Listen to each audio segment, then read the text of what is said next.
BNP chairperson Khaleda জিয়ার চিকিৎসাকে কেন্দ্র করে এবার আলোচনায় উঠে এসেছে যুক্তরাষ্ট্রের লন্ডন ক্লিনিক। এরপর থেকেই মানুষের মধ্যে কৌতূহল দেখা গেছে শত বছরের পুরনো এই বেসরকারি হাসপাতাল নিয়ে। কি আছে বহুল আলোচিত এই লন্ডন ক্লিনিকে?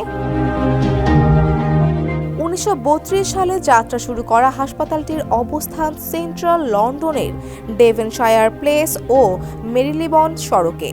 এটি লন্ডনের সবচেয়ে বড় বেসরকারি হাসপাতাল হিসেবে পরিচিত। ব্রেস্ট, ইউরোলজি, গাইনোকোলজি ও চর্মরোগ চিকিৎসায় সুনাম রয়েছে চিকিৎসা কেন্দ্রটির। আধুনিক চিকিৎসা পদ্ধতি, স্টেম সেল ট্রান্সপ্লান্টেশন ও সেলুলার থেরাপিতেও পিছিয়ে নেই ক্লিনিকটি। আন্তর্জাতিক বিভিন্ন গণমাধ্যম সূত্রে জানা গেছে, লন্ডন হাসপাতালে চিকিৎসা নিয়েছেন ব্রিটিশ যুবরাজ প্রিন্স অব ওয়েলস উইলিয়ামের স্ত্রী প্রিন্সেস অব ওয়েলস ক্যাথরিন। এছাড়া এ হাসপাতালে জন্মগ্রহণ করেছেন সাবেক ব্রিটিশ প্রধানমন্ত্রী ডেভিড ক্যামেরন।